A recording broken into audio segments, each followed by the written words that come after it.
The following is a special presentation of ABC Sports. The Mile in the Desert, Phoenix International Raceway. For 32 years, this has been a crucible that helped forge the great champions. Today, the Indy Racing League drivers wait for their chance and a shot at the historic path to the 80th running of the Indy 500. Men like Buzz Calkins, the winner of the Indy 200 at Walt Disney World, or Richie Hearn, the fastest in the open test here. What about Tony Stewart and his come from the back to second place run in the IRL's first race? The IRL is only 2 races from naming its first league champion at the Indy 500.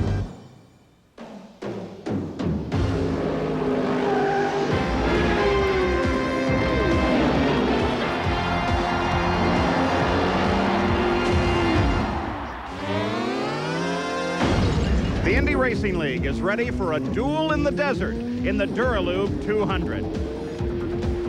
This is the midway behind the main grandstand here at Phoenix International Raceway. I'm Paul Page on an absolutely gorgeous day as we're ready for 200 miles around this 1-mile oval. And the teams here are extremely excited because in a few minutes when they take the green flag, 25 IRL drivers will have started an IRL event, and there are 25 positions reserved for the IRL in this year's Indianapolis 500. So, assuming they make the minimum yet to be announced qualifying speed, they're in the big show, the greatest spectacle in racing. Now, it's about time for the start of the engine, so come on, let's go inside. Ladies and gentlemen, start your engines.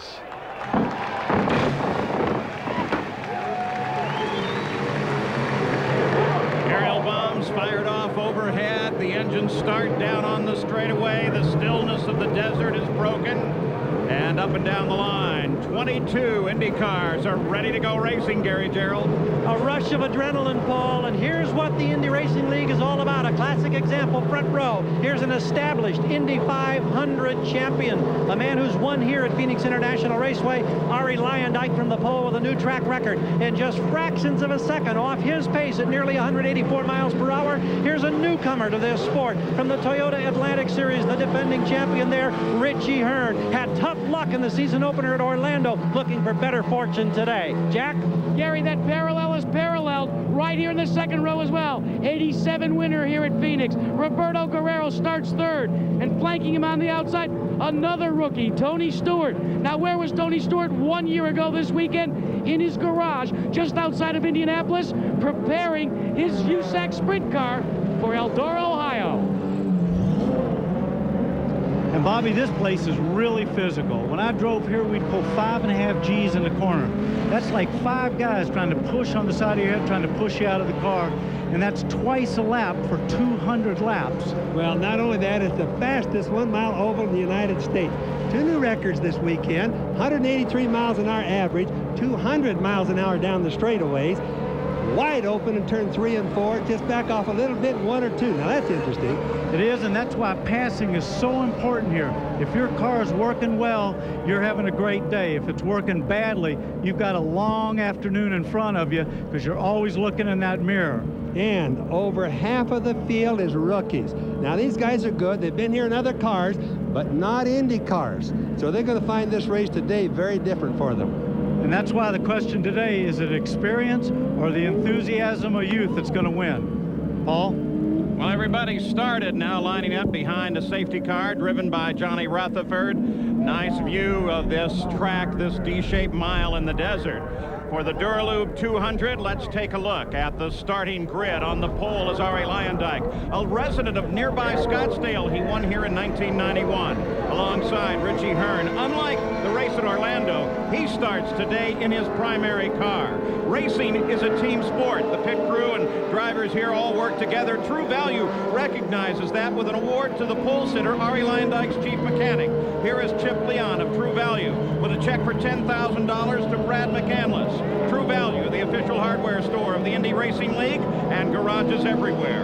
In row 2, Roberto Guerrero, who won here at Phoenix in '87 and still holds the race record, alongside Tony Stewart. In row 3, Scott Brayton and Scott Sharp. In the 4th row, Mike Groff and Buzz Calkins. In row 5, Davey Hamilton and Johnny O'Connell.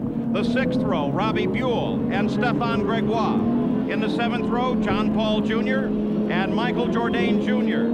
Row 8, Fermin Velez and Paul Durant. In the 9th row, Johnny Parsons Jr. and Jim Guthrie. In the 10th row, Johnny Unser, a nephew to Bobby, and Dave Coudray. And in row 11, Michael Alboreto and Lynn St. James. Let's go to Jack.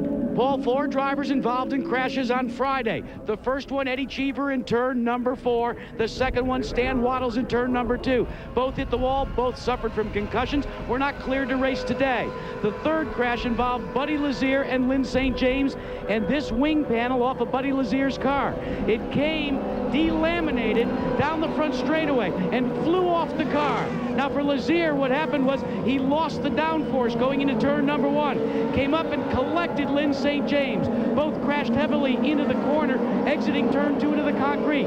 Lazier is still in the hospital, suffering from a fracture in the lumbar area and a fracture of the tailbone. He's expected to be there for several more days, but he is watching the race. Meanwhile, as you said, getting a backup car from Michele Alboreto, Lynn St. James finds her way to the starting field. He is in that car 90, Lynn St. James and car 90 at the back of the field. They're aligned now. They're rows of 2. Ready to go racing. 200 miles, 200 laps ahead here at Phoenix International. Into the 3rd turn. And the pace very slow from the pole sitter, Arie Luyendyk. Now he begins to accelerate. The rest of the field picks up the throttle with him, watching for the green flag.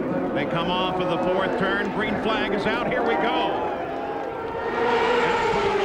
Pulled off in turn 3. We'll identify it in a moment as Arie Luyendyk screams into the lead here. There's one thing we got to remember about Luyendyk. He is the old timer, the guy that's been here a lot. You can see at the start, Paul, he knew what he was going to do. Arie Luyendyk followed by Hearn. So the front row stays in order. Now they come to the line. Roberto Guerrero, that is in 2nd place, not Hearn. Hearn actually dropped back. So Roberto Guerrero runs in 2nd. Followed by Tony Stewart and then Hearn. We're aboard with Roberto Guerrero right here, the white car.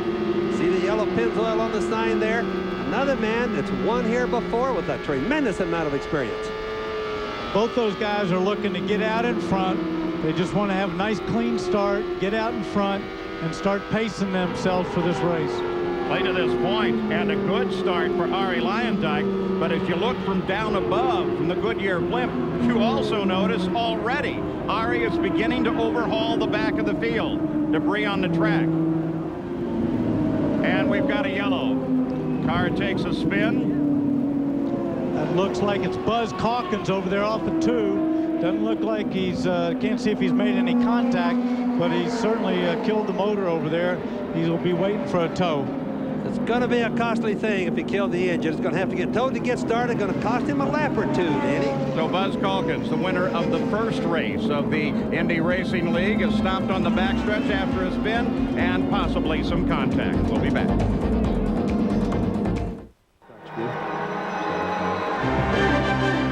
The Indy Racing League's Dura Lube 200.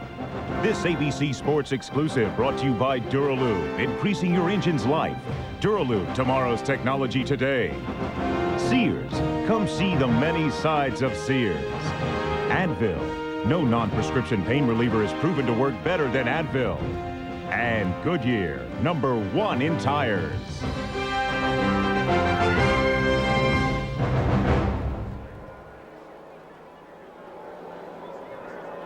Back at the Dura Lube 200 as we take a look at the top of the order after just 5 laps, but a very quick 5 laps that ended with a spin by Buzz Calkins. They finally have that car back under power, and he should be back in the competition. But there's the car under tow, so they should be able to get him started again. Let's take a look at what happened here that got Calkins in this predicament. On the front stretch, heading for turn 1, finishing lap 5. There he just got loose. He just lost it. He just got loose. Car just came around. Didn't see anything. There was no warning there or anything. And you could see the car didn't get hit by another one because there's no jerkiness, Dan. He just went around slow. Yeah. All right, let's check in with Gary. And Paul, updating that first car that you saw at the back getting out of having a problem, that was the white 96 car of Paul Durant, a modified driver who's had success on this racetrack in the past. In his first IndyCar start, there was contact. You could see black rubber all across the front wing. It actually gouged down into the carbon fiber as it took a chunk out. He came into the pits. They sent him back now onto the racetrack, but he lost, of course, a couple of laps in the process. He is okay, but the crew does not know who the contact was with. Buzz Calkins has just gone by us back on the track now. Let's check in with Jack Arute. Well, Gary, one of the things that the Indianapolis Racing League wants to try and do is maintain parity between engines. The V8s, normally the Fords, and the V6s, the Menards and the Buicks. So what they did here for Phoenix is they increased the boost from the normal 45 to 65 inches for the Buicks. Now, what's that allow them to do? Actually turn the Buicks for less RPM, but they didn't give the Buicks any more fuel. So the big question mark now is, can the Buick, even though they're turning less RPM, with the advantage of the additional boost, do they have enough fuel to go the distance? For Team Menard, it's going to be literally a crapshoot. They're going to be adjusting the fuel mixture throughout the course of the race. They ran computer modules all last night trying to figure out if the race went this way or that way, would they have enough fuel? And here's what they found out. For Tony Stewart, based upon the computer readouts, he would be able to finish the race and actually run out of fuel on the warm down lap, on the cool down lap. For Scott Brayton, he'd actually come up short by 1 lap. They're going to have to adjust and play conservation all afternoon. Well, it is going to be a tightrope that they're going to walk. There's Paul Durant, the 96 car that Gary told you about. And, of course, Buzz Calkins just ahead of him on the race course, but not on the lead lap. So as we're ready to go back to green, it'll be Lyondike, Guerrero, Stewart, Hearn, Brayton. And we're green again. Again, Lyondike and Guerrero pull away. Some distance between them and second place. There we'll keep track at the top of the screen of the laps and, of course, the leader and the field behind the leader and the interval back from the leader. You know, we were talking about earlier, is it going to be the experience that's going to win or these young guys that are really aggressive? Now, right now, you notice the 2 guys in first and second are definitely the experienced ones here. Looking back to the fight for third place, Stewart and Hearn. And Scott Brayton pokes his nose in there from time to time. But I think it's early on, too, Bobby. Of course, we got to see how everybody gets handling in traffic. And, of course, as this track gets a little greasier as the day goes on, we're going to have to see whose car is working well under those conditions. Another thing right there, you see the green car that looks, that's Tony Stewart's car now. That's a Menard engine. Now, that's the one that Jack just talked about that's going to use quite a bit of fuel. They have a tremendous amount of horsepower, estimated 1,000 horsepower. Just imagine that for a little bit of what it feels like in Phoenix. Down the straightaways, we sit 200 miles an hour. Almost. That yellow and green car, number 20, that, of course, is Stewart. He's being chased by Hearn. Battle for third place. Lyondike and Guerrero up at the front of the field. Car on the pit road one more time. And as we saw, they were already into traffic. And that's Lynn St. James that you saw peel off and head down the pit road. So very early on, she is in. Of course, she's in a car that they acquired right at the last minute after that somewhat spectacular and frightening crash that we had here in turn 2. And now Lyondike begins to move on slower traffic around the red car, Michele Alboreto.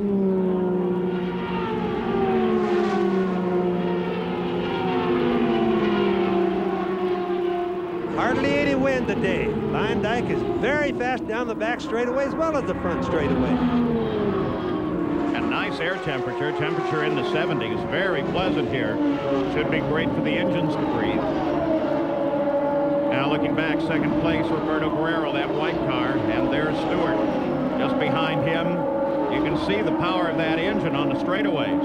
Oh, he just moves right up on that Ford Cosworth engine there. Of course, you got to remember, 1,000 horsepower gives probably 800 horsepower, but less RPM. So Stewart on a challenge for second place, tries to poke it down inside of Roberto Guerrero, coming off of 2. And here comes Hearn joining the fight as well. So Hearn charges on Stewart while Stewart's trying to get Guerrero. They're all running through slower traffic now. Now watch this. There's the on board Cosworth. Guerrero. There's a Cosworth engine. You need to watch the Cosworth against the Menard, which is the old Buick engine, redone and everything. And see the difference in the horsepower, straightaway versus the turns. Now, often the Buicks, the Menards, have a boost control. They can just screw it up and really go. It makes it very difficult for that, kind of the yellow and black car behind to pass in the straightaways. That's Richie Hurt. He's going to have to do it in the turns, Paul. Second, third, and fourth, all right together again. Not to make it indicate when you said screw it down. It's really a computer system that changes the entire fuel mapping system on these cars. Yes, but they can change the boost. Let's go to Gary. Paul Durant in the 96 car behind the wall now. What happened on that opening lap, Paul? Well, you know, I'm not real sure. It happened pretty quick. The pace was a little bit slower than what I had anticipated, and I think I just got on it a little bit too hard. We hadn't really practiced starting from that slow of a speed, and I think it just bit me. Do you have any idea who made contact with your nose? The rubber mark all across that nose. No, I have no idea. Thank you. Paul? Paul Durant marked as the first one out of the race. Nothing changes at the front of the field. Ari Leyendyk is still leading over Guerrero, Stewart, Hearn, Brayton, and Scott Sharp. Robbie Buell sits in 7th. He's moving up pretty good. Mike Groff is right behind him in 8th. Johnny O'Connell and then Stephane Gregoire round out the top 10 here. Almost a move there on Guerrero. Not enough. Still traffic line just ahead of the leader. So Ari's having to poke his way through. We'll be back as we roll the laps off here in Phoenix. You remember Tony Stewart's spectacular run to the front at Walt Disney World? Well, he's managed to do it again. First, it was a move for second place as he charged down on top of Roberto Guerrero. Now Stewart's that guy down on the inside of the white car in the yellow and green machine.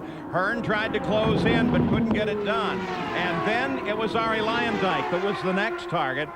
And Leyendyk, look at him, he'll just throttle out a little bit and then get a run on him down the front straightaway, and Stewart takes the lead of the race. Once Leyendyk opened up that giant door, Stewart went right for it, went through it. Well, I think what we're seeing, though, is that Leyendyk's car had gone away. You could see him. He had to come out of the throttle, go up high. The car was obviously pushing, and Stewart just got a run on him. And obviously his car's working very well in traffic right now. Also, Danny, the Menard engine has a tremendous amount of torque.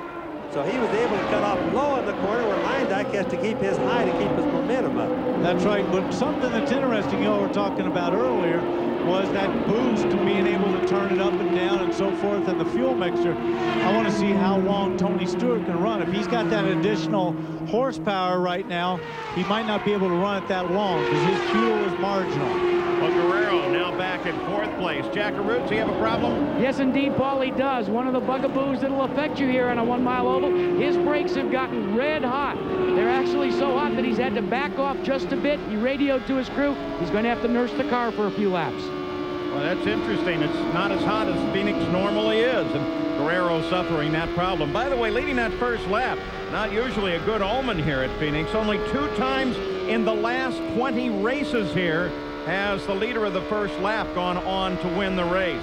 Looks like it might be striking once again, and this time striking at Ari Leyendyk. Then St. James out of the race, Jack?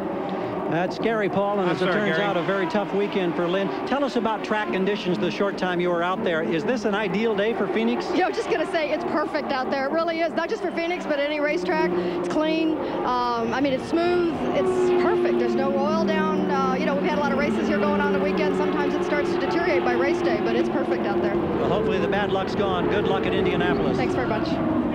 Car in trouble over on the 3rd turn as we watch Stewart, and there he is against the wall. That looks to be, oh boy, bad news. After the great run, too. Michael Jourdain. He had a wonderful run going. Was staying with the traffic. Young kid, 19 years old, nice guy. I don't see any movement. So he's sitting awfly still, Paul. It's not a good sign. Here, yellow flag is out now. There he moves. The fire in the back is not a problem. That's just very small, not dangerous. Whoa! Guerrero and Stewart right there. Looked like they got tangled up trying to slow down for that yellow. Somebody obviously moved on it. Roberto's really upset right there. That was not very smart. Those guys should have known where the accident was. They should have slowed way down before they got there. It looks like the radio guys in the pits, like the pit would have told those guys that their problem was that number 4 turn. Yeah, that's Feline, I believe. Feline Velez. You know, this is his first time in a car. He probably doesn't have a lot of experience with the yellow. Let's take a look at what's happened here to bring out our second yellow of the day. This is first Jourdain's situation. Looks like he just touched in there. Like a little bit of wheel contact, he spun and hit the wall, boom. Now the car's still going, that fire again is just back where the turbocharger is, no big deal. But it's obviously hurt him a little bit. He's stunned, even if he isn't hurt. Well, there is the USAC safety team up working on that car, taking their time, which is as it should be during a rescue. Now, then after that, and after the yellow was out, here was Guerrero. He just got nailed from behind. And that's just inexperience there. They didn't slow down for the yellow. They're running too fast. Didn't know where the accident was exactly. Came in a little too hot. Guerrero was slow. Boom, right in the back. Yeah, but Guerrero slowed down, Danny. Guerrero was. I know. But Velez, I don't think he had the experience, was going too slow. And then... let's go to Jack Arute. Well, Tony Stewart, your leader, is on pit road, and they have got a problem with the air jack. It still isn't operating, and nobody seems to be concerned about it. They don't realize that it's not in. Tony Stewart, a lengthy stop. Thank goodness it's under caution. They finally get it. The wheels come off, and Jourdain is coming out of the car now, so that's good news. But this is a lengthy stop for your leader. His teammate, Scott Brayton, goes by. They have yet to change the right front. Now, they practiced pit stops all morning. Team Menard did. And Larry Curry was not at all happy with how it was going. A slight fire coming out one of the side pods, but they've doused it with water. This seems like ages, guys, to be sitting on pit road. Now, to maintain the emotional integrity and not stall the car. It was close. So Tony Stewart on lap 35 under the second yellow comes in what had to be a disastrous stop. We'll return with more of the Indy Racing League's Dura Lube 200 after this message and a word from our ABC stations.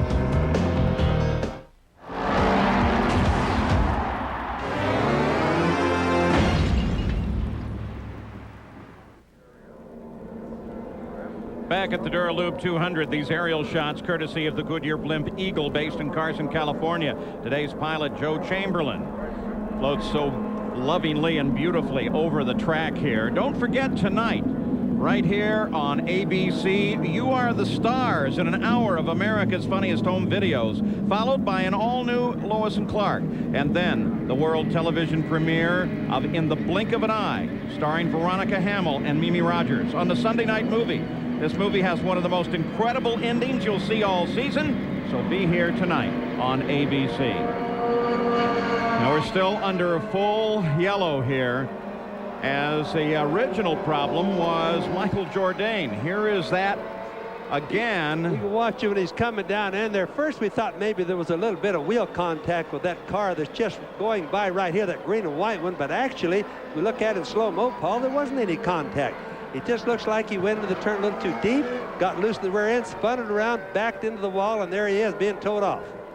Let's go to the pits and Jack Arute. Now let's tell you in slow motion exactly what happened during Tony Stewart's stop. Do you see this? This is what the vent man has to carry over the wall. He puts the vent nozzle in, and then he has to take this, and you pull it up, and it seats onto a connector on top of the car. It failed to seat. It was a failure. It blew back off, and they didn't realize it had blown off until someone over on this side of the wall tapped the vent man, gave it back to him, and they repaired it. Here's how disastrous that stop was. He rejoined the lineup in 9th place after being in the lead. Richie Hearn now has the lead over Scott Sharp and Johnny O'Connell. So 39 laps complete. We are still under yellow in the Dura Lube 200.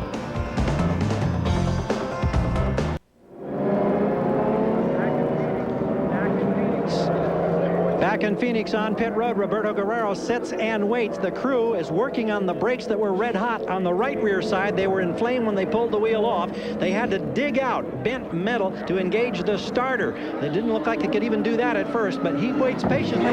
It's been a horrendous past 4 or 5 minutes for Roberto Guerrero. Paul? Well, Guerrero, who still holds the race record here, Richie Hearn, is the 8th driver now to lead in an IRL race. And, of course, these guys pumped because they're on their way to the Indianapolis 500. We're ready to go green, and Richie Hearn gets it in trouble. Richie Hearn spins it around. Man, coming off at turn 3, so we won't be going green quite that fast. That's going to be first place to last place again, or not necessarily last, but way back as far as the leaders are concerned. Well, I'll tell you what, it's no good luck being in the lead. Lyndike was there. He's back in 6th now. And then, of course, Stewart took it over, had that long and terrible pit stop, and now Hearn just loses it as he's getting ready to come back. He tried to warm his tires up and light the turbocharger, and he just spun it right around. Here it is. Not yet, of course, even moving. No, you know what? Speed. You can see it right there. He's just going slow and just stands on the gas. He tries to jump the start and just, you know, tires weren't hot enough and gone. He had his left foot on the brake. He had the turbo pressure up, and he let go of it and spun it right out. And that gives the lead over under yellow to Scott Sharp, who will be back with more from Phoenix. Too late now. Richie Hearn has lost 3 laps, about to lose the 4th one. What was the reason for the problem, Gary? He indicated to his car owner, John Della Pena, on the radio that there was debris and oil or fluid on the track. Della Pena warned him. He said, I'm not sure about the tires. Be cautious. Obviously, he was too aggressive, or that's what apparently the video shows. And so he has got himself all kinds of woe and has lost now another lap to the field. Let's go to Jack. Gary, in 1964, the first race was held here at Phoenix for Indy cars, and this man, A.J. Foyt, won it. Now, today, you've got cars in 1st, 2nd, and 3rd place, A.J. Well, the biggest thing, we just want to make the sponsors happy and have a good, clean race. May the best man win. It's still a long ways off. What did you tell your drivers, Sharp and Hamilton and, of course, Mike Groff, about Phoenix? Well, I say may the best man win, and the biggest thing we're going to is Indianapolis, and that's what we're looking forward to. 3 cars at Indy. For this man, a 4-time winner. Now, there you saw the 1st place car of Sharp. There's the 2nd place car, Mike Groff, and the 3rd place car, Davey Hamilton. 1, 2, and 3, A.J. Foyt at the moment. And I think what we're seeing here is, like we talked at the top of the show, the rookies, a lot of inexperience here. This guy Richie was being towed in, let go of the rope too soon, didn't get all the way to his pit, lost another lap. Another guy under the yellow. You know, just inexperience. You wonder why Danny couldn't get it started with the tow rope. That's what bothered me the most. He obviously doesn't have an engine problem. Well, I saw the same thing, though, with Buzz Calkins. I'm not sure they knew they could do that. Maybe they didn't try to jump start. Buzz got towed all the way around, went in and fired it up. All right, so you saw Richie Hearn get back into the fight, but it's going to be at least 4 laps behind the lead of the race. Of course, you can make that up pretty quickly here. And a long time into the yellow, we should be back to green flag at the conclusion of this lap. It'll be Scott Sharp at the front of the order. There are the current standings here in the Dura Lube 200. Beautiful day at Phoenix. Bright blue skies overhead. Temperatures relatively down in the 70s at start of the race. And now the speed begins to pick up as Scott Sharp brings him back to the green flag. Got a big jump on him right there, Paul. A real big jump. Well, I tell you what, look at that. Again, I think you see experience there. Scott knew to get up and go. Some of these guys are rookies. They're very fast, but they're just not in tune with the way to start a race. Now, some of them been run sprint cars modified long enough, they should be better than that. And there is Hearn on the fly as he'll try to get through the field, but he's got several times to come around to get back in the front. He's certainly capable, though. Good traffic driver. Actually, a very, very fast race driver. He just makes a mistake occasionally. Well, he's just going to have to keep his head, just go as fast as he can, and hope for the brakes in the traffic to get those laps back. He's not going to do it. He's not going to get 4 laps back just by speed. Scott Sharp pulls out the lead by 4.1 seconds. See one car throw up a little oil dry. That was Guthrie as he got down low there. Now back to the leader of the race, Scott Sharp. And blue and white number 11. You know, it's always interesting to me here how intimidating this place can be to a rookie. I mean, I've seen some great race drivers come here, and boy, this place, they look around and they run in traffic and they say, whoa. Let's keep in mind also on that, Paul, that this racetrack hasn't had enough laps on it yet to even be slippery. When we get up around 150 laps out of the 200 that we're going to have today, it's going to be pretty slippery out there. 51 laps complete now. Scott Sharp, who finished 9th in his only previous appearance in an IndyCar at Phoenix in 1994, is the leader of the race. But now he begins to encounter traffic just ahead. Second place is now a full 7 seconds back. Arie Luyendyk, he runs in third. He's managed to move up a bit. You look just behind Arie here. Scott Brayton begins to come into the fight. That's Arie Luyendyk, the red and white car that we're watching right in the center of the screen there. Again, an awful lot of experience here at Phoenix. We would expect Arie to not make any of the mistakes. If his team is up and working good today, he should be in good shape. There's Tony Stewart trying to come back. Stewart comes around his teammate Brayton. You notice, too, that black and silver car, 45, that's Ronnie Buell. And he now sits up in 4th place. So for a second there, it was Brayton, and then Buell just came around the outside, and Buell now runs in 4th place. So it's Sharp, Groff, Luyendyk, Buell, Stewart, and Brayton. And there is Buell closing on the back of Arie Luyendyk. The red and white car is Arie. Obviously, Arie's having problems. His car is just not up to speed, as Danny said a little bit earlier. We don't know exactly what it is, but I should have thought they would have made some adjustments during the pit stop. He'd come out a little bit better. There's Tony Stewart, just on a train, on a roll moving. So Stewart trying to take 4th place away from Buell. Don't forget, though, Buell knows what he's doing. Finished 3rd at Orlando. Yeah, but he's got twice the problem. He's trying to figure out a way to get around Arie Luyendyk, but he's also trying to hold off Stewart. So he's looking at both places, front and rear. He better just look to the front and not worry about the guy behind, because it looks like he's going to go by anyway, Danny. Stewart tries to get inside of Buell. Update on Stewart, Jack. Well, Paul, remember upstairs when we told you about Tony Stewart and Team Menard? They are trying to run a fuel conservation race. So that requires that he's smooth on and off of the throttle. It's kind of like when you're out on the highway and you have one of those digital readouts in terms of fuel consumption. He can't stab the throttle. That's why he's got to be very careful coming up through traffic, because even if he gets to the lead and he's done it by mashing the gas, he won't have enough fuel to finish. Well, let's just ride with him and listen for a moment here. See how he works the throttle.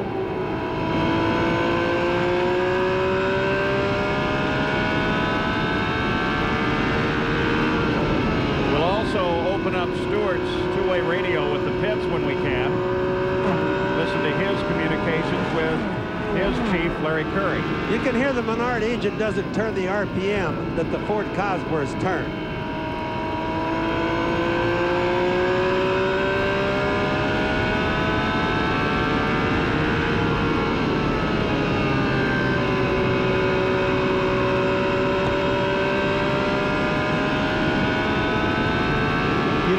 Found it, Bobby, driving, it's really difficult, especially in traffic, to drive with a smooth throttle, because so much of what you do with the throttle is dictated, just like we saw right there with what happens to the car in front of you. And there he goes around Robbie Buell. So Stewart, who fell back to 9th, now in 4th place as he tries to work his way back to the lead. And just keep in mind again with Stewart, that's the Menard engine we're on board with right there. Now, he knows that they're going to use too much fuel in this race. He knows that he's 4 laps down. He knows he's got to pick it up. He also knows, remember, the fuel's going to be a problem.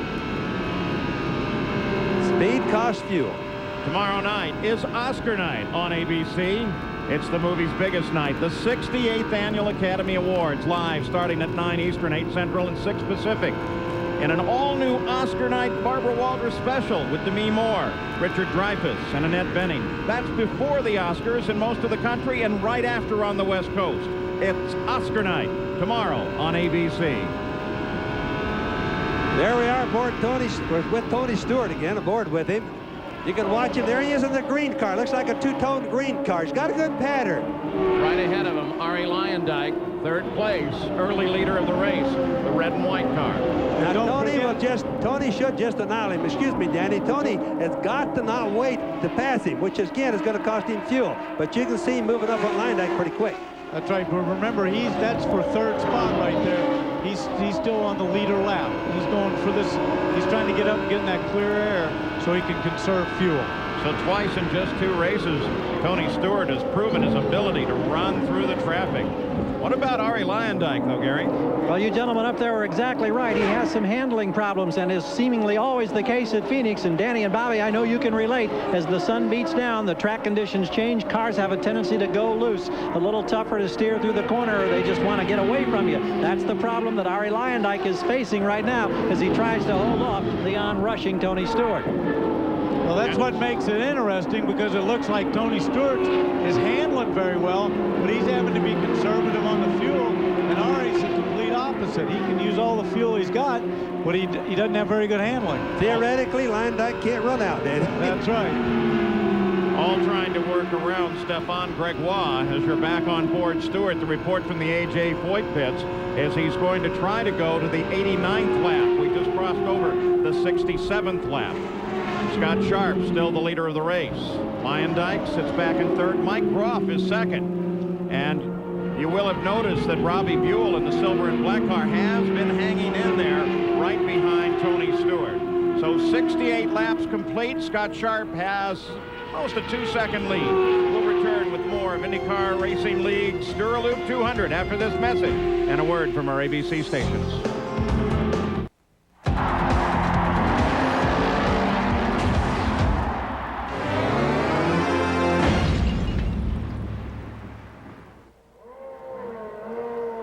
Well, we're back at Phoenix, and we are under yellow as a result of a tag with the wall in turn 4.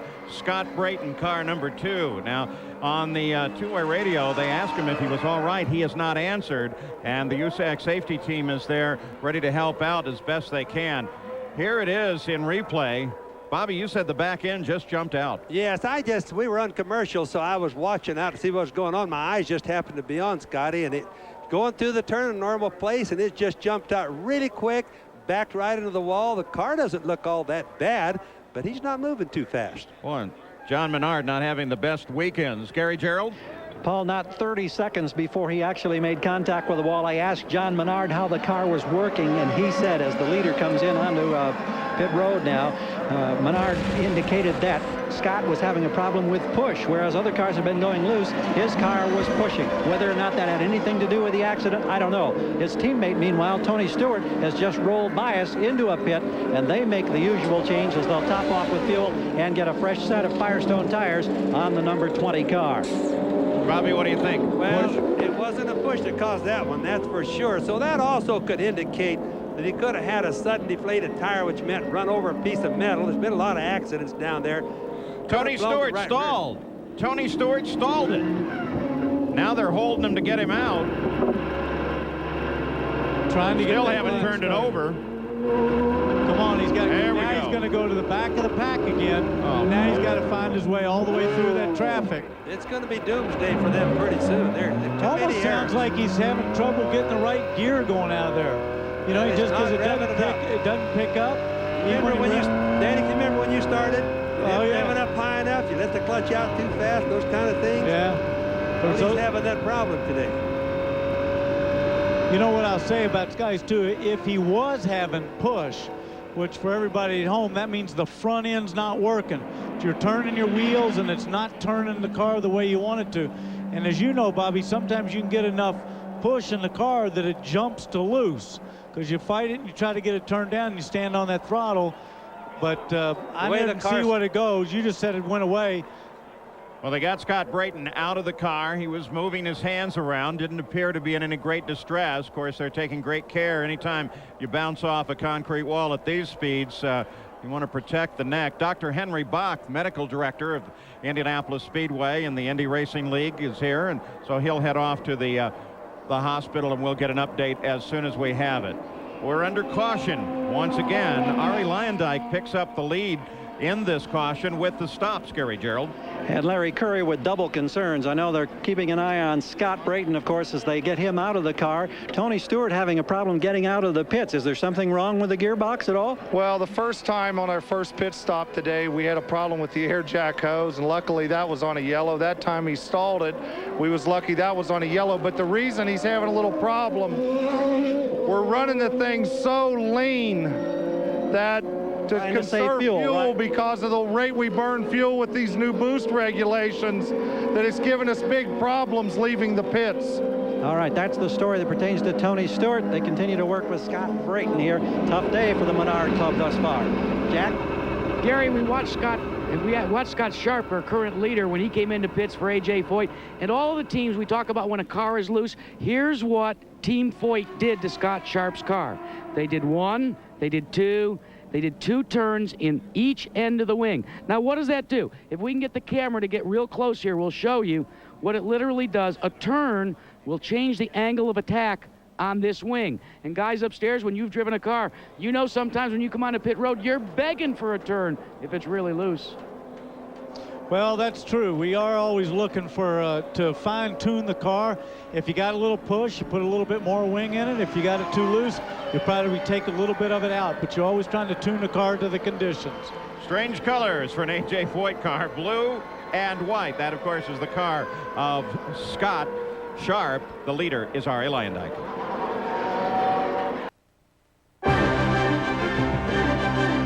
The Indy Racing League's Dura Lube 200.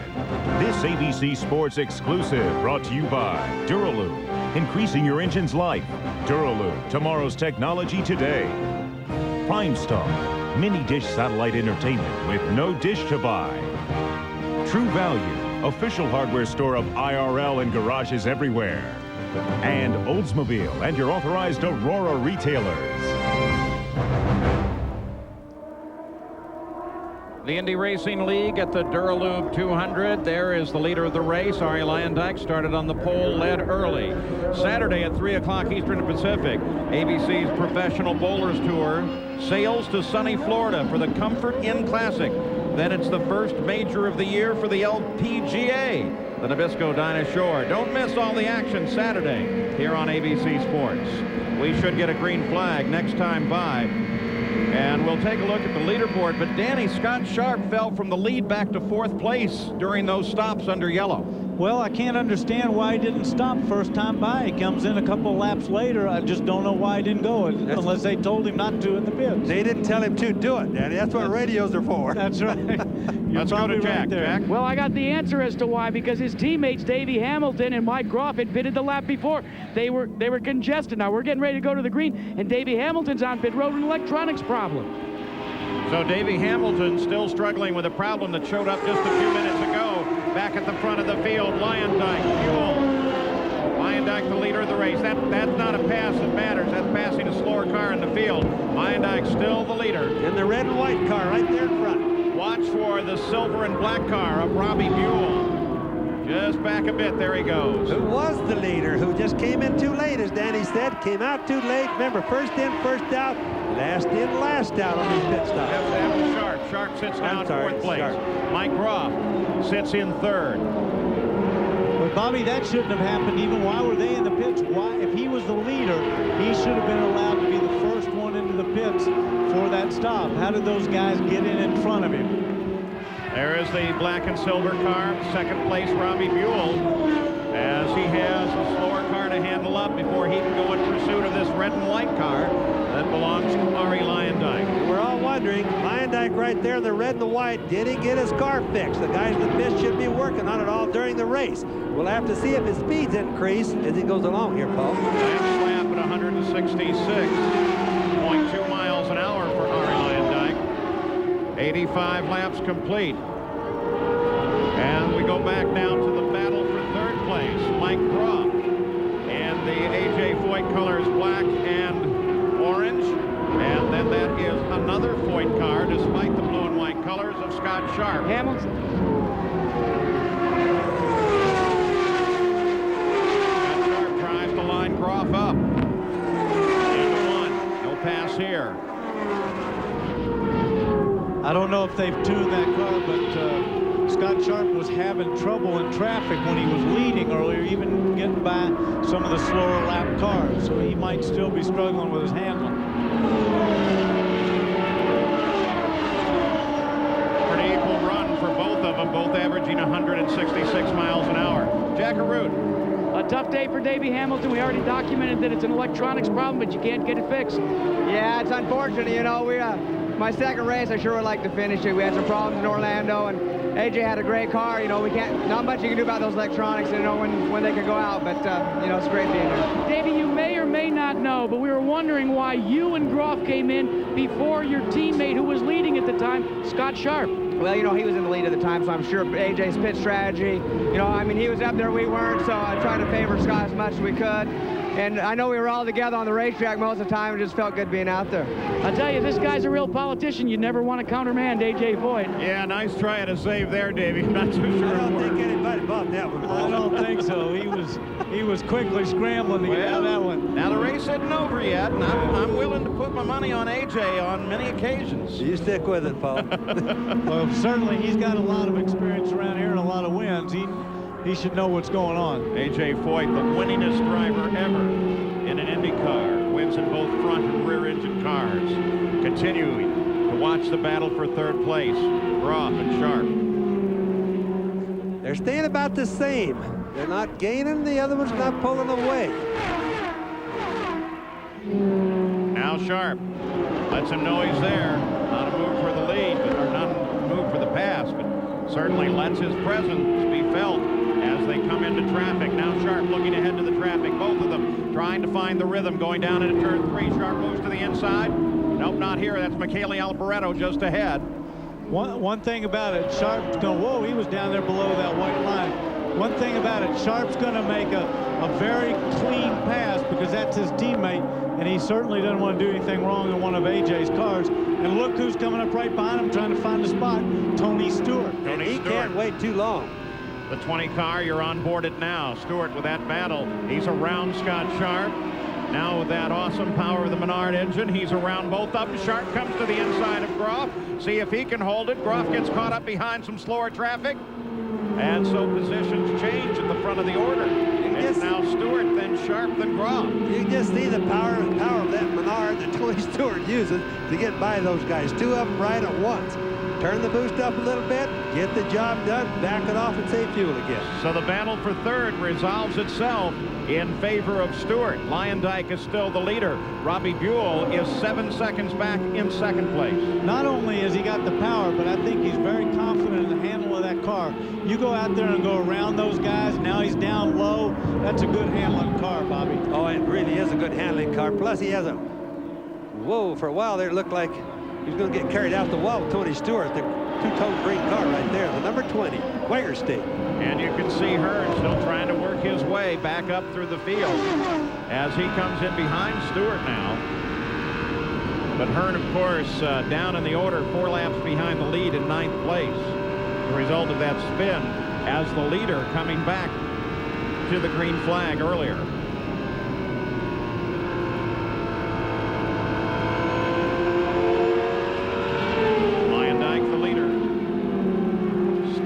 Pulling away from Robbie Buell, Gary Gerald. You've been tracking Tony Stewart. They just intercepted a radio report from the crew, and they told him as they were nearing the halfway point of the race, let's go after the leaders. And obviously, he's responding. The car's working. He follows orders real well. Got a glimpse of 4th place. Scott Sharp, blue and white 11 car.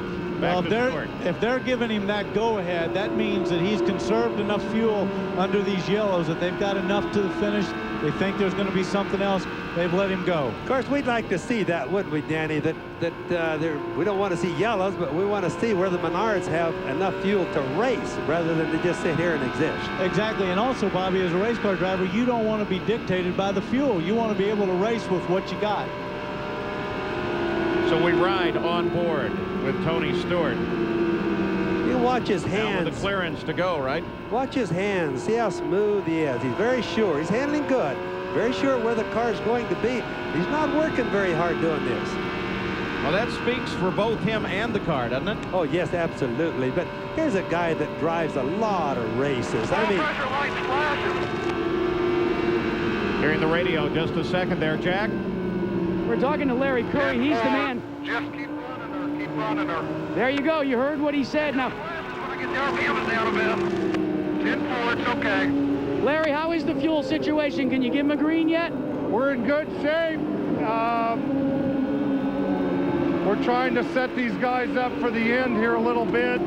The other two guys didn't pit. We did. We can make it to 130. We'll do one more stop. We'll finish this thing. Guys? Well, there you get to see Larry talking with his driver, views of both, as Stewart now going to carry it to one more stop and then to the end of the race. I started to say a little while ago about Tony Stewart. Here's a guy that runs sometimes 4 races a week. Different types of cars. A tremendously talented young man. Not enough experience in Indy cars to not make a few mistakes that we've seen today. But he's a fast learner. He's so talented that I'm sure he won't make the same mistakes twice.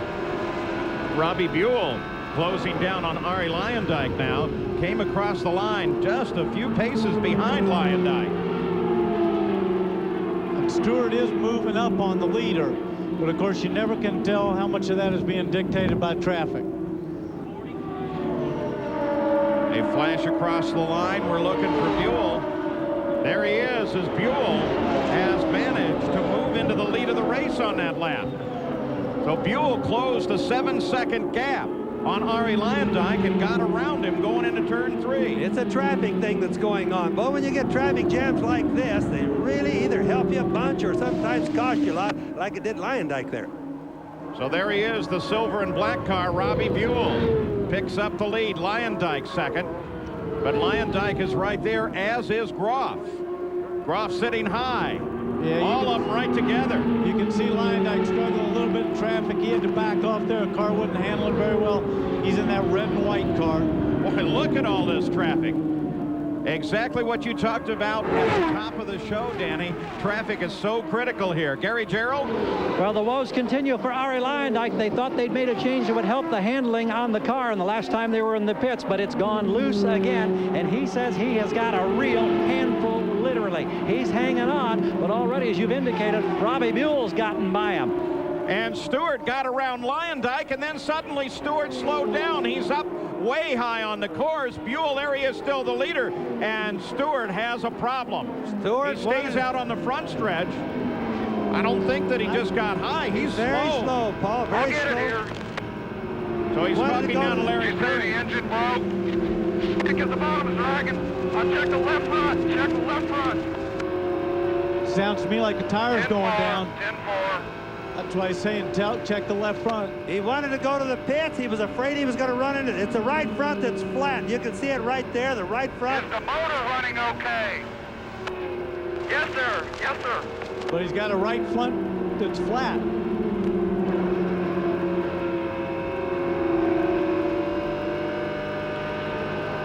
This really cost him.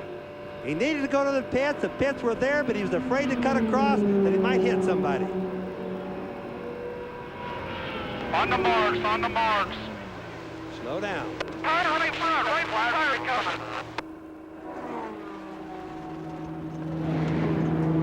Now we're trying to push.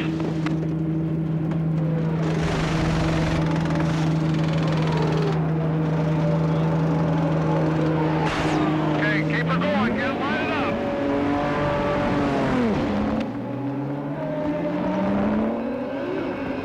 .2 seconds on the stop, very costly, just after they had made their plan that would have taken them to the end of the race and hopefully victory. So now Stewart falls. We gotta go do some racing now. Put her back in 5th gear.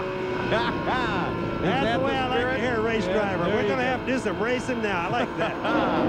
Put her back in 5th and let's go. He fell back to 7th place. Buell still the leader by 6 seconds over Arie Luyendyk. I've been trying to say for a long time, this guy runs about 4 races a year in sprint cars, midgets, champ dirt cars and everything. He's so versatile it scares you sometimes.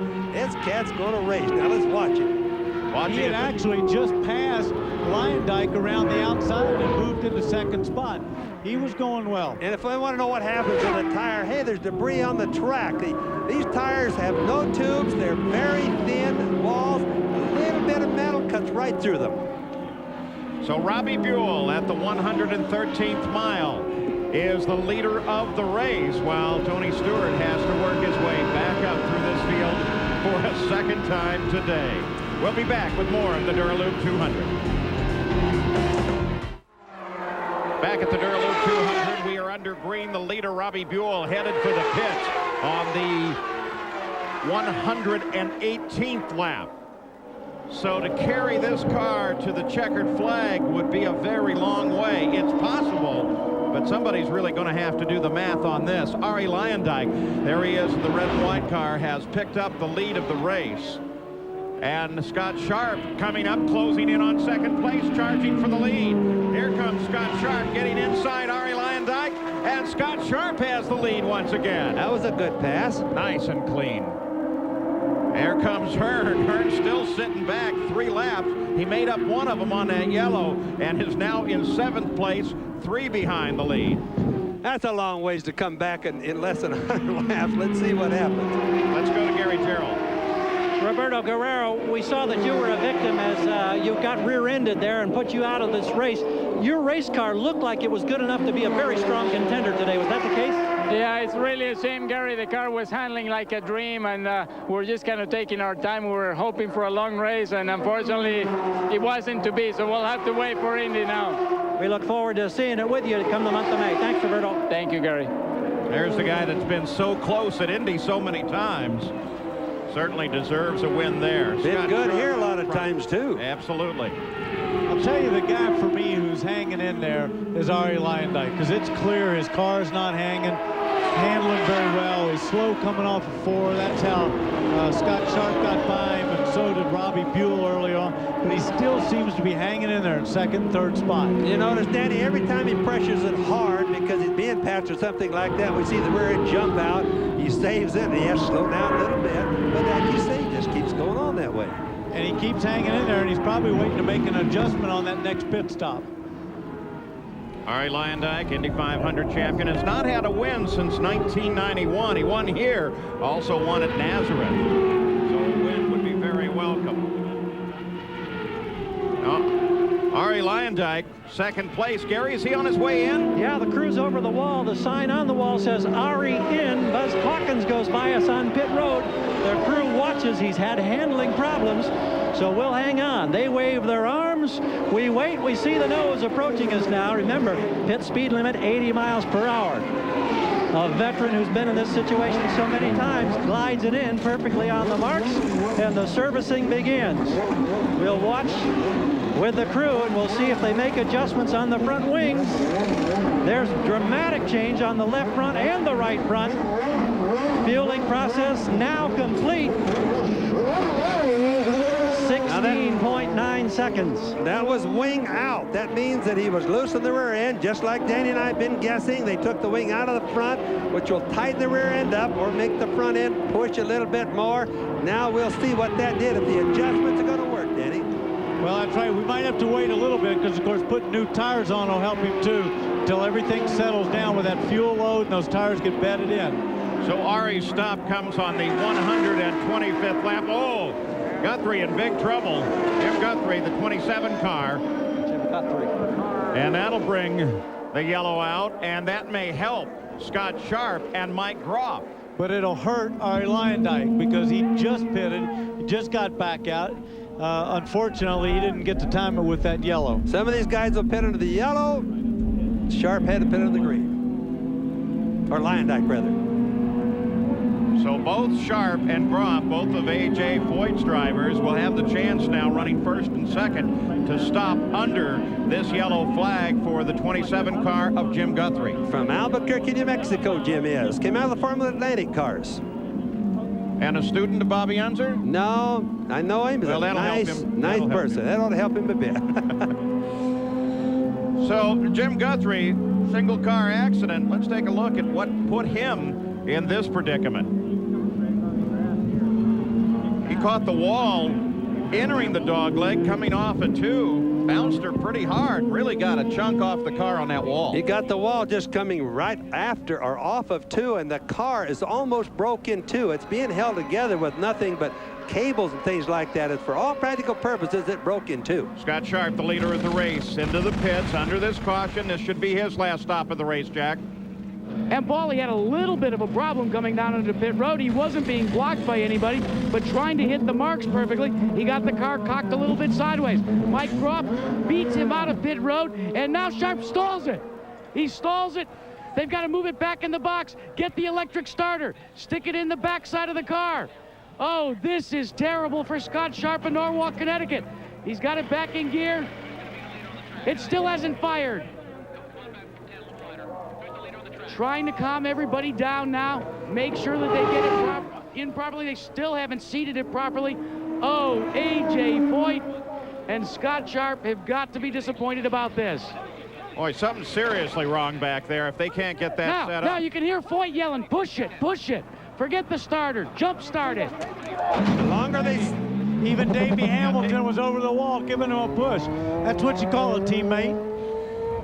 So Scott Sharp loses greatly on that stop. His teammate gets around, gets out first. I think they're still okay. I think they're still okay, though, because he got out there under yellow. He lost a lot of ground, but he's only at the back of the pack. All right, this is the shot from Buzz Calkin's car of Jim Guthrie's crash. That should be him just ahead, yep. Oh. Just losing it right there. You can see the rear end come out. He saved it. Then he couldn't save it the second time. Hit the wall right there coming off at 2. And look how close this was. Whoa. Calkin has no clue as where to go there. Figuring out where. But the mistake he made there was that he got it sideways and he overcorrected it and got the nose back, right. And then he couldn't catch it again. The good news was that Guthrie was able to get out of the car under his own power. We'll return with more of the Indy Racing League's Dura Lube 200 after this message and a word from our ABC stations.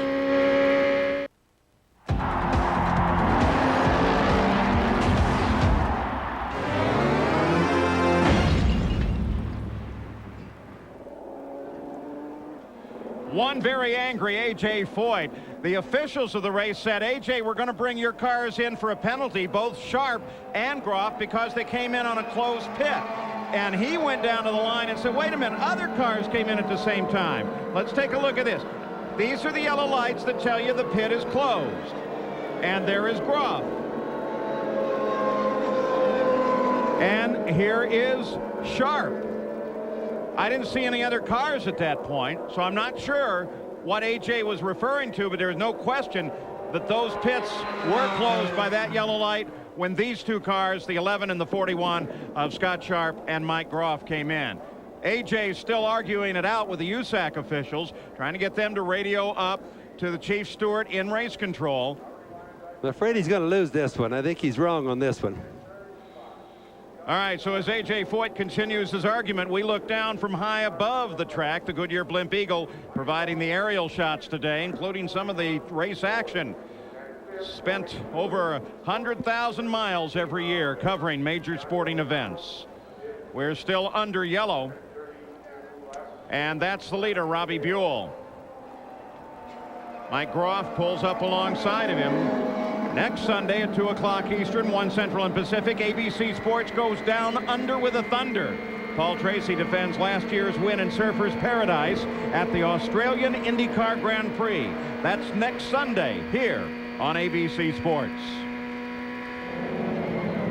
So we've got the caution still out. Robbie Buell is the leader of the race. Some controversy as we look at the race summary of the Dura Lube 200 after 133 laps. The leader, Robbie Buell, average speed has been badly beaten by yellows throughout the day, but we have had 8 different leaders and 5 different changes, and 4 cautions. Those out after 133 laps of the run: St. James, Durant, Michael Jourdain, Fermin Velez, Scott Brayton, Davey Hamilton, and Roberto Guerrero. So quite a controversy here. A.J. Foyt is always able to propel controversy well. Robbie Buell turns down on the pit road. So Robbie Buell, I assume that this is just a top up and go. This is, they're going to try to fill it up, put new tires on, and go the whole distance without another stop. Gary? AJ, what's the situation now? Did you get any satisfaction from the officials? No, all I'm getting is, like you always get when you're racing hell, same as Richard Childers said, it kind of hacks your ass a little bit, because a while ago we was first and we come in, other guys come, we go back out, we're 5th. So I come in because everybody else come in, but then they wave line tag back, so I don't know. Right now we got to try to make up the time or something. Now you said something about pulling your guys off the track. I might do it. I don't know what I'm going to do yet. Well, who says that competitive fire doesn't still burn with a fury inside A.J. Foyt, Paul? It's a blast furnace there. Well, Arie Luyendyk is now the leader. You saw Robbie Buell come in, top his tanks up, so the red and white car, Arie Luyendyk, is the leader. Johnny O'Connell, the 75 car, who's currently in 6th place, will be called in for a stop-and-go penalty. He had a pit infraction, and what they will do about Sharp and Groff is simply subtract a lap from their total. I got to tell you, Bobby, from a racer's point of view, that makes it really tough to know how to race. I think if you're going to get that lap penalty, get it right now so you can go back out and race. Update on Arie Luyendyk from Jack Arute. Well, Paul, you know he was complaining about how loose the car was. Here's what they did during that pit stop to try and solve it.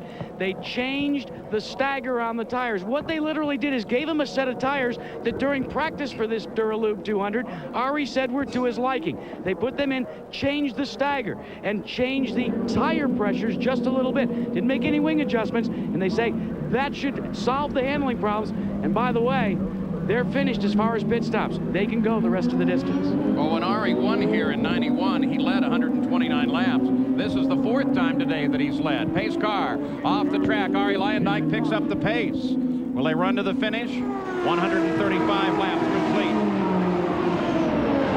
Now we're going to have to watch Luyendyk to see if they've in fact made his car better.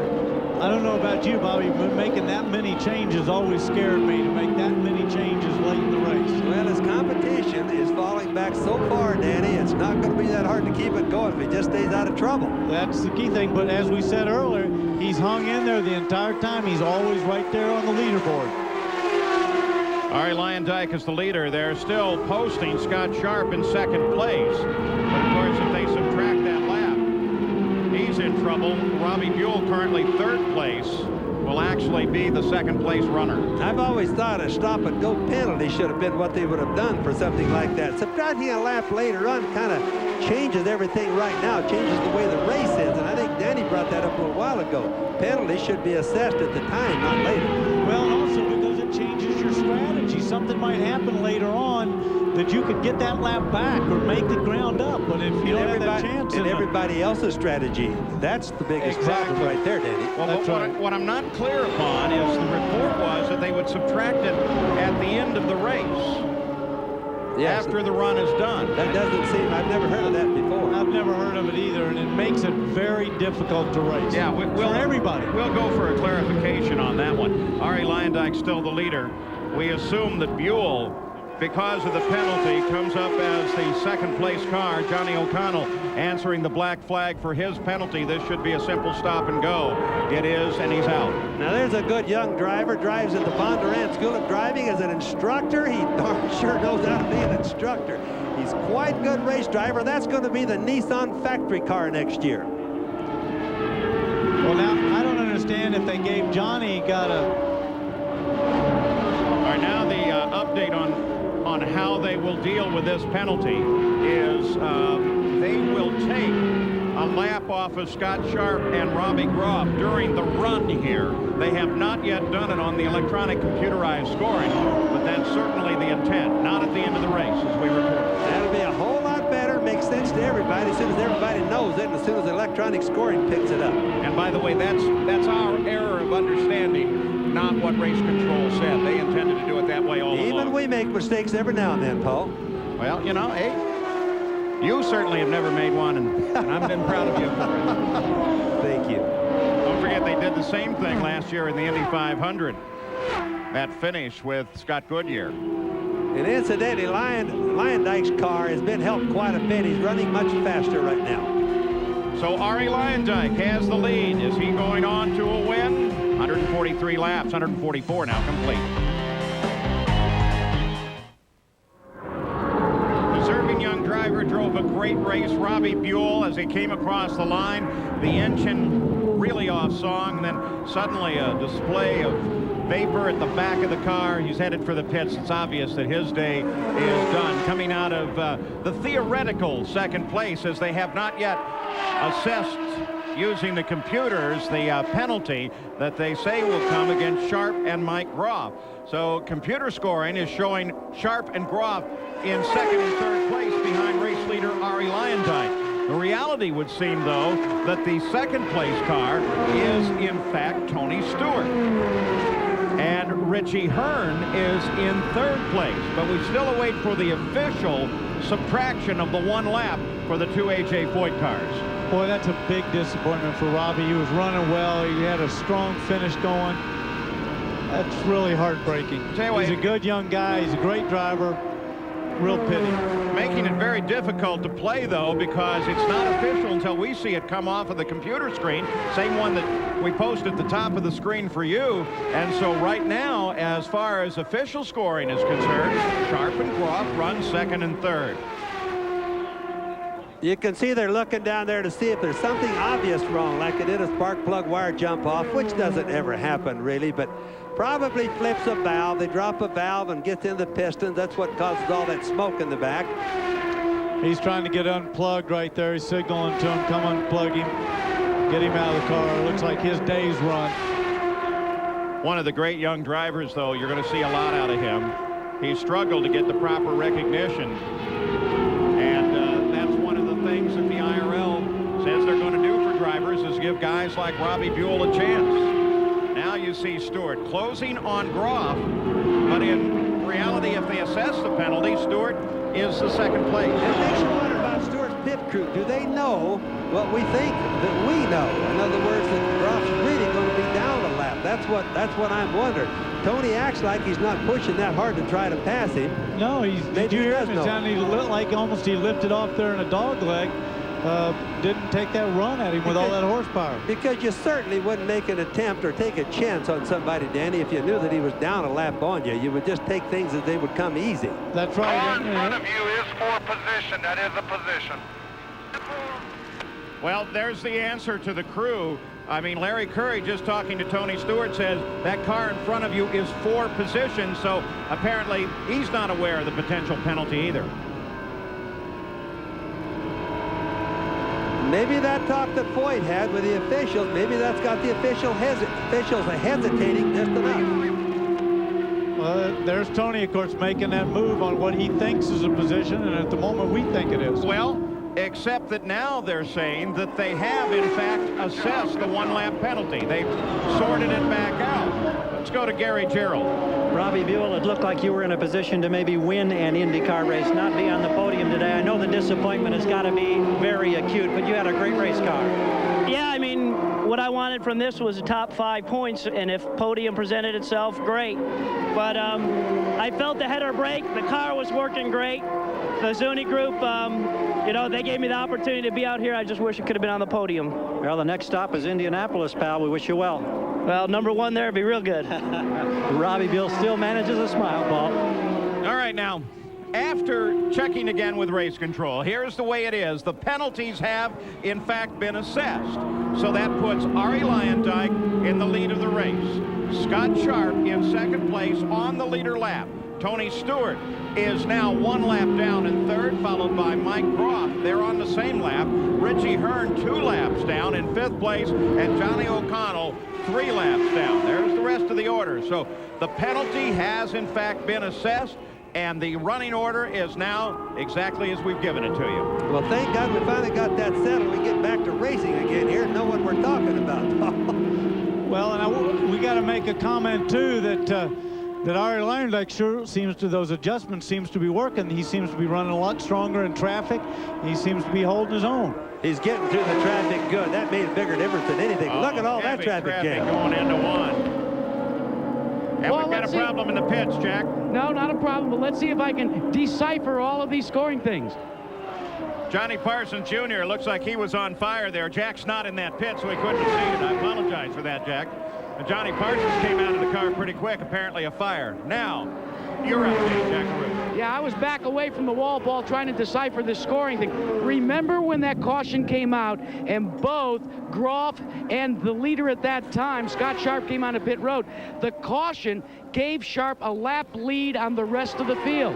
Now, when the penalties were assessed, that put Sharp back on the same lap with, at the time, the leader, who turned to be Robbie Groff. Now that's Robbie Buell. Now that's all changed. So the standings the way they show right now, the penalties have indeed been assessed. Well, that confirms exactly what race control has told us. We're looking at the order the way it is on the track, and there is your leader. There's Johnny Parsons Jr. He's obviously okay. And what happened? He hit the ejection seat after it caught fire. Everything that everybody's seeing there is not fuel. It's water that they're putting on, which douses an alcohol fire. Everybody's got the water in their pits. Kills an alcohol fire because it just puts it out immediately. Whereas you couldn't do that with gasoline. Here. Harry? Well, here's Johnny Parsons Jr. What happened, JP? Well, I radioed in. I was coming in. I lost oil pressure. So I just pulled down out of the groove and got in here, and things started happening. I guess we had a bit of a fire and just got out in a hurry. That's about all I know right now. We've got a problem with Tony Stewart on the racetrack. We'll get to that story in a moment. Bottom line, you're all right, though. Oh, yeah, we're fine. Yeah, the car was a lot better than it was at Orlando. We just had a few minor problems, extra pit stops, one of those days. But we're looking forward to Indy. We're on the road to Indy. We'll be there. And an early shower to boot. Thanks, John. Johnny Parsons from a great racing family. Tony Stewart is staying in there as they try to get it back and try to get it into his pit area. At the same time, at the other end of the pits, they push the now deserted car of Robbie Buell out of the way. Jackaroo? Well, quite simply, I checked with Larry Curry, and even though Tony Stewart hasn't come out of the car yet, all he said is, she broke.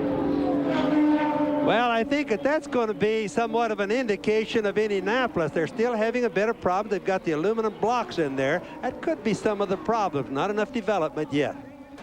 So Tony Stewart out of the race. Ari Leyendijk is still the leader over Scott Sharp.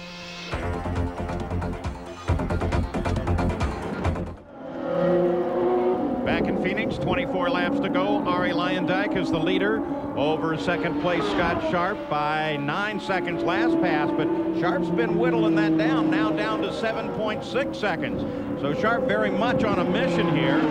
Only the leader and second place on the leader lap as they work around Stefan Gregoire. Remember, though, Leyendijk's pretty cagey guy, a lot of experience right there.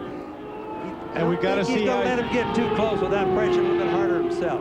Yeah, and we've got to see how he gets through traffic. That can be that he just got caught behind traffic, and now Scott's got to get through it. His car seemed to have been handling a little bit better. Down to 6 seconds right now, though, Danny. Scott Sharp trying to close in. You know, talk about bucking that trend I mentioned earlier about the leader of the first lap not often winning the race. The leader at the halfway point has won 6 of the last 10 races at Phoenix, and Ari had the lead at the halfway. Jack? Well, Tony Stewart, the valve train and the Menard seem to let you down. Yeah, you know, this thing's been running great all weekend, and this is at a new aluminum block motor that Butch and Sonny Meyer developed, and this thing has been like clockwork all weekend. It's just unfortunate that it broke on us at the end. Now, a year ago, you were getting ready for Eldora, Ohio. Now, this weekend, you're getting ready for Indy. What are you bringing to the Indy 500? Well, hopefully some more of what we did today. I mean, we showed we can run up front in 2 races, and for those non-believers of the IRL, heck with you guys. This series is for real, and it's here to stay. Thanks for letting us eavesdrop on you, too. It gave us quite an education. Thanks a lot. Dave Kudrave, the 15 car, pulls off on the backstretch, slowed down going into 1, kind of motoring through the parking lot now in his Indy car. Later of the race, Leyendijk, Sharp, 8.2 seconds back. You know, Kudrave did a nice job on that. And rather than to stop on the track and bring out a yellow and cause the other guys misery for coming up the last of the race, he actually went into the infield, got completely off so a yellow flag wouldn't come out. That's good sportsmanship. That's great. Scott Sharp back to 8.1 seconds behind as the leader comes around Alboreto again, who now runs in 7th place. Remember, he started way back in the field. There you see the leader coming through. We look for 2nd place. Scott Sharp, there he is. Little over a straightaway. Boy, that penalty was devastating for Scott. 7.6 seconds right now. There's Leyendijk, the red and white car. Still think you're going to see that go up and down a little bit with traffic, unless they all get out there a little clean. Just ahead. Ari's working traffic. That's right Buzz there. Calkins. He runs now in 6th place. And if he stays there, he just may leave here with the points lead going to the Indianapolis 500. Ari just screamed right past him there. I think Buzz let him go. He realizes he's way down. Buzz is counting points right now. He knows he can't win the race. Looking for the interval. Is it me or is his Scott Sharp closing in? 6.2 seconds. There's about 1 second that lap. But of course, as Danny says, Ari right there, Ari Leyendijk sometimes catches traffic, loses a second, gets in the clear, gains a second. See, Sky, we've seen, has a clear track in front of him. He hadn't gotten up under those cars that are passing right now. He's got to get his way around him, and as we said earlier, it's going to depend on how you get through traffic. And only 15 laps if Scott Sharp wants to make that closure. Third place is Mike Groff. Richie Hearn is in fourth. There's a relationship. Blue and white car, Scott Sharp. I've got a monitor, of course, up here, with which a lot of you don't at home, and we're seeing the speeds. Ari's speed's now back about 169 miles an hour, and Scott's 163. There it is. We'll let them have the monitor, too. Lyondike versus Sharp on the last lap. Ari's got more speed right now. I think he's yeah, but careful. Look where Sharp is. He's still moving through this traffic, and I think he's getting some better brakes. You know, it's not always brakes, Paul. Sometimes the guy does a better job. That guy would like to win the race right there, you know. He's really hustling. That's a race driver's point of view. He's getting better brakes. Now, Scotty's a good little race driver. Comes out of a road racing background. His father, Bob, also a road racer. In fact, Scott was able to drive his dad's cars only 20 years later to a national championship. Same car that his dad drove, Scott climbed in it, studied for his college classes in between, and then went on to his own national championship. Still 6.8 seconds behind. The blue and white car right there. Scott Sharps is behind Lyondike. Calkins is next in line. There's Lyondike, about 7 seconds ahead.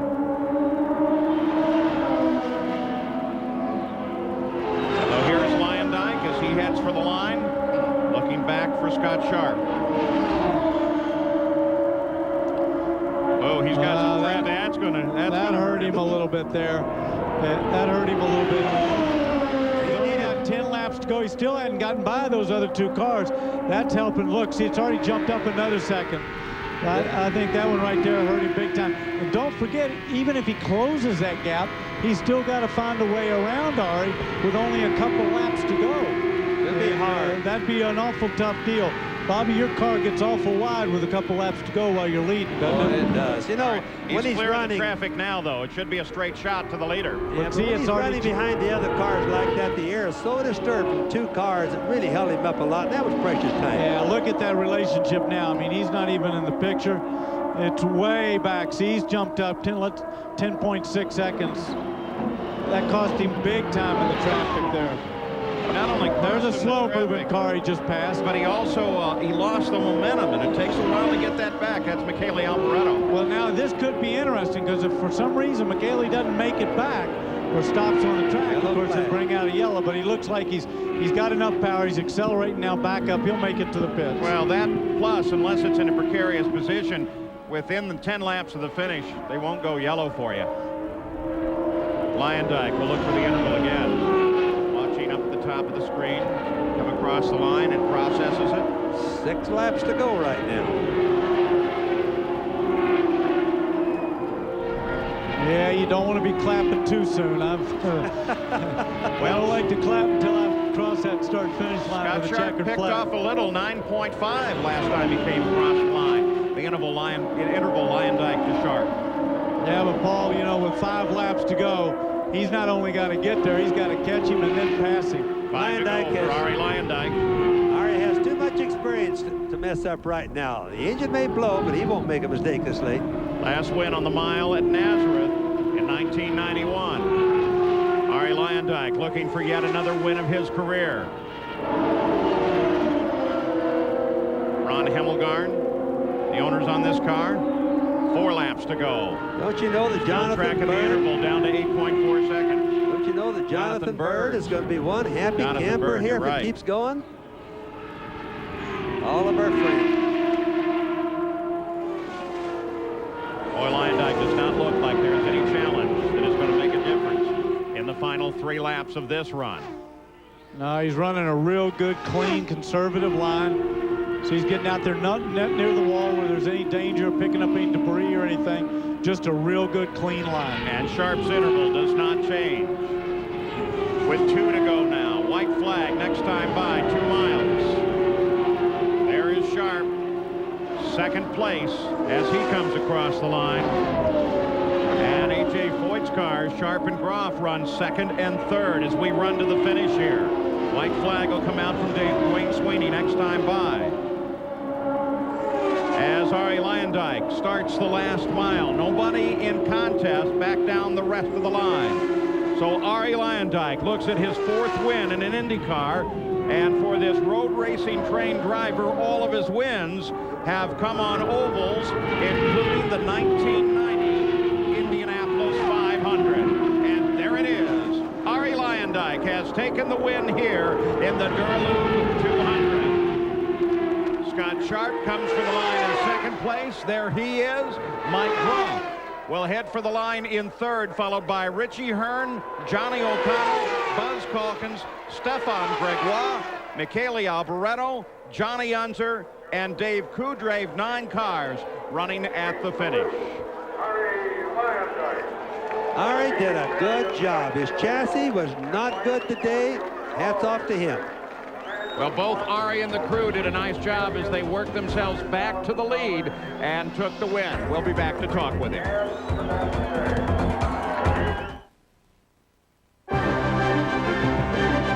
The Indy Racing League's Dura Lube 200.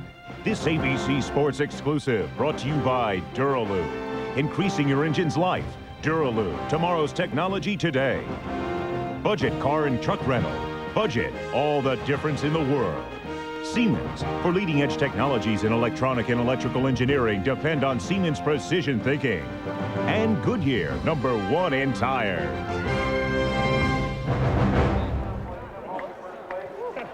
Well, Ari Lyondike just got a kiss from the biggest man next to Andy Granatelli in victory lane in IndyCar race, Jonathan Bird, Mr. Treadway, and now Ari. 4th IndyCar victory, 1st in IRL, and really sets the stage going to the Indy 500. Well, this is exactly what my team needed. Brett Treadway and Jonathan Bird here, where you know, we didn't do too well in Orlando. Not many points, but we got double points this time. And I'd just like to thank my crew. They did a hell of a job because it didn't look good in the beginning. The car was really quite a bit off, and it was the last stint where my car came around and everything went fine. When you've got such a terrible loose condition like you had really through the mid part of the race, how does a driver deal with that? Well, you just hope that there's a yellow so you can go in the pit and make a change and communicate with the crew. And they found out after the first run that my tire pressures were going up way too high. So we changed the tire pressure, not for the second set, of course, for the third set. Well, we also understand that you made a selection on a set of tires that you would run just a little bit during practice, and you guys had determined they were a good set of tires. Oh, yeah. The tire pressure kind of caught us out by surprise, but, you know, the tires are great. The Firestones are working real good for us, and we're happy that, you know, they won the 2nd race in a row in IRL, and also we're still learning about the tires, and I guess today we learned quite a bit about those tire pressures. Hey, now you've been here before, but Fred, Jonathan, you guys haven't. Describe your feelings for a first trip to victory lane. It seemed like a 500-mile race there at the end, and it feels really great. And we got a lot of fans, obviously. You know, we're just glad to be here. We're going to try and do a good month in May. Now, Jonathan Bird, you said about 50 laps to go that you never realized that a 200-mile race at Phoenix was this long. I don't remember it ever being this long before, I can tell you that. But this was tremendous. I tell you, new track record, the pole and the win. That's the way to finish a weekend. The Brian Heaney cooling car just did wonderful, and I'd like to thank them for staying with me for 8 years, because this is for these guys. They've been with me a long time. What a great crew. What a great team. Gary? Well, here's the man who ends up finishing second, Scott Sharp. I would imagine that you're frustrated because of the penalties that was involved. How much did that cost you? And tell us about trying to come into the pits and what prompted you to come in when those yellow lights were flashing, meaning that the pit road was closed. Well, first I want to thank God, AJ Foyt and Canseco. And the team just did a great job. I feel bad. I think we should have won the race. The first pit stop, I didn't come in because I saw the yellow lights blinking at the end of the pit lane, and that meant the pits were closed. Well, a whole bunch of guys pitted, and they came out ahead of us, and we dropped back to 4th or 5th, and I didn't think that was fair. So the next time the caution came out, AJ called me in. I saw the lights blinking. I said, "Are you sure you want me to come in?" He said, "Yeah," and we ended up getting penalized for it. So that doesn't seem very fair to me, but I'm just happy to finish second. We have a whole car, and we're ready to go to Indy. Did you feel like you had any opportunity in those last 20 miles to chase down Ari Lyondike, or did you feel like like he had you covered. Well, I thought I had him covered before coming off that yellow, but we just got stuck in traffic. The car seemed to push a bit, and after that, I had about an 8-second penalty, and I couldn't catch up to him. Thank you, Scott. Jack? Thanks. Gary, first podium finish for his career for Mike Groff. Feel good about it. I'll tell you, my thanks goes out to A.J. Foyt and his entire crew. Jeff and Joe, who came in last minute, just like Orlando. Got the call kind of late, and, you know, we feel really good about getting up here on the podium. It was great. Great race. Paul, these guys are going to Indy loaded for bear. Boy, great attitude despite that penalty. Here are the unofficial final standings of the race. And we'll emphasize unofficial because we're not yet sure where A.J. Foyt is going to figure in this. But as we'll take a look down through the entire final standings, the point made there by Scott Sharp that it was not on the yellow that they came in, but a previous yellow, which helps confirm the video that we had of it, that they saw other cars dumping into a closed pit, and that's certainly going to be where the argument lies, if there's an argument at all. Point standing after 2 races. Well, as we suggested, Buzz Calkins is the leader. Mike Groff steady driving up in 2nd place, and then a 3-way tie. Stuart O'Connell and Michele Alboreto. Michele, a nice steady drive throughout the day. So here are the point standings. And, of course, the next stop for the Indy Racing League is the greatest spectacle in racing, the Indianapolis 500-mile race. And as we said at starting, 25 cars have taken the green in the IRL thus far this year. And so 25 positions reserved for those cars, assuming they make the minimum qualifying speed that will be posted in May. Plenty of auto racing upcoming here on ABC Sports. Next week off to the Australian IndyCar Grand Prix, and then Long Beach, Nazareth 200, the Indy 500 time trials on May 11th. That's the run for the pole. Again on May 12th. And then the 80th running of the Indianapolis 500-mile race on the 26th of May. Congratulations to Arie Luyendyk. Fought his way back to the lead several times to take the win in the Dura Lube 200. I'm Paul Page for Danny Sullivan, Bobby Unser, Jack Arute, and Gary Gerald. We now cross the ocean, and we'll see you next week in Surfers Paradise, Australia.